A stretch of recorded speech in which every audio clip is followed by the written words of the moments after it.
12वीं की परीक्षा ख़त्म हो चुकी थी। मैं और मेरे दोस्त बैठ के यही सोच रहे थे कि ज़िंदगी में आगे क्या करेंगे। तभी एक बोला, भाई आर्मी ज्वाइन कर लेते हैं, घर वाले भी खुश हो जाएंगे और देश के लिए कुछ काम भी आ जाएंगे। और हम सब उसकी बात में राज़ी होके सुबह 5 बजे दौड़ने के लिए निकल गए। हम रोज़ सुबह 5 से 7 किलोमीटर तक दौड़ा करते थे। लेकिन एक दिन 5 किलोमीटर दौड़ने के बाद भी मुझ में बहुत एनर्जी थी और मैं ये सोच रहा था कि नहीं, थोड़ा और दौड़ूं और दूर तक जाऊं। और वही हुआ, बाकी सब पीछे रह गए और मैं आगे चल दिया। और उस दिन मैंने ठान लिया कि मैं 10 किलोमीटर और दौड़ूंगा। मैंने दौड़ना शुरू किया। मैं अकेला ही था और तभी बीच में एक सुंदर सा गांव आया। एकदम शांत वातावरण था वहां पर। तभी एक मीठी सी आवाज सुनाई दी। मम्मी, मैं पानी भरने जा रही हूँ। और मैं वहीं पर सुध बुध खोए हुए उस आवाज को ढूंढने लगा। और तभी एक पायल की आवाज आई, छन छन। और मेरी नजर उसी दरवाजे पे जा अटकी। तभी एक हसीन सा चेहरा, जिसके माथे पे छोटी सी बिंदी, कानों में छोटी छोटी बालियां, हाथों में कंगन, पैरों में पायल और छोटी सी कमर पर बड़ा सा मटका रखा हुआ था। और वो पानी भरने के लिए अपनी राह पर चलती। पर मैं अपनी सुध बुध खोए हुए सिर्फ उसे ही देखे जा रहा था और खो चुका था। कुछ दूर उसके जाने के बाद तब मेरी आंखें झपकी और मुझे ऐसा हुआ कि मुझे उसका पीछा तो करना चाहिए। तब मैं दौड़ते हुए उसके पीछे गया। तब वो कुएं पर अपनी सहेलियों के साथ पानी भर रही थी और मैं सीधा ही गुजर गया। जब वापिस लौटा तब आकर उसी कुएं के पास में खड़ा हुआ और वही उम्मीद से देख रहा था कि क्या वो भी मुझे एक नजर देखेगी। लेकिन उसने मुझे नहीं देखा और वो अपनी सहेलियों के साथ ही पानी भर के वापिस चल दी। मैं दौड़ता हुआ उसके पीछे से आगे गया। आगे जाके सोचा कि एक बार मुड़कर वापिस देख लूं, पर हिम्मत नहीं हुई, डर लग रहा था भाई। तब मैं दौड़ते हुए फिर सीधा निकल गया। ये सिलसिला हमारा कम से कम 8 या 10 दिन तक चला। फिर एक दिन वही सीन हुआ कि मैं वापस दौड़ के आया और वो पानी भर के निकल रही थी। तभी उसकी सहेलियां जैसे ही अपने घर को मुड़ी, वैसे ही उसकी कमर से मटका नीचे गिर गया और मेरे कदम भी वहीं रुक गए। मैंने सोचा, भाई बहुत अच्छा मौका है, बात कर ले।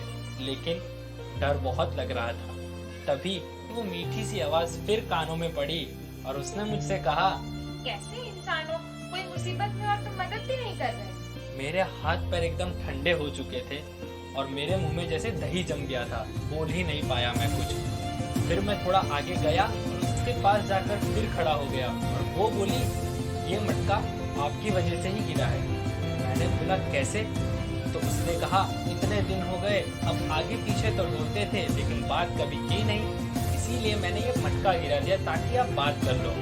और मैं एकदम दंग रह गया और मेरी नजरें उससे हट भी नहीं रही थी। तभी वो बोली, ए मिस्टर, कहाँ खो गए? तब मैंने कहा, ठीक है, अब ये बता दीजिए नुकसान की भरपाई कैसे करें। तब उसने कहा, आज से रोज आपको पानी का भरा हुआ मटका कुएं से घर तक लाना होगा। उसकी ये पनिशमेंट सुन मैं हंसते हुए घर को चल दिया और घर जाकर बस दूसरे दिन की सुबह के इंतजार में बैठा रहा। ये सिलसिला कुएं से लेके घर तक का बहुत दिन चला और इन दिनों के बीच हमने बहुत सी हंसी मजाक किए, बहुत सी बातें करी और एक दूसरे को बहुत ही अच्छी तरह से जान लिया। लेकिन अब मेरी आर्मी की एग्ज़ाम की डेट आ गई थी और मैं एग्ज़ाम देकर उसमें पास हो चुका था और ट्रेनिंग का टाइम आ गया था।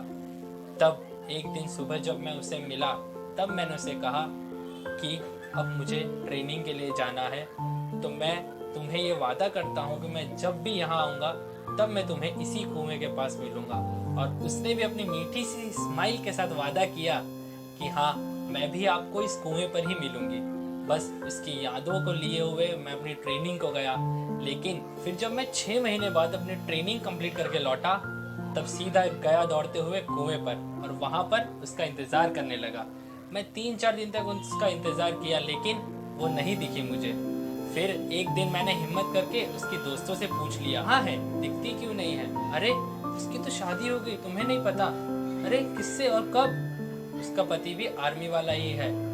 ऐसा सुनकर मैं थम रह गया, मेरे हाथ पैर ठंडे पड़ गए और मैं यही सोच रहा था कि ऐसा तो क्या हुआ कि उसने इतनी जल्दी शादी कर ली। लेकिन खैर, अब क्या कर सकते थे। मैं फिर से अपने घर को लौटा और आज भी मैं रोज जब भी गांव आता हूं तब उसकी याद में उस कुएं पर जाता हूं और आज भी वहां पर उसकी पायल की आवाज़ मुझे सुनाई देती है।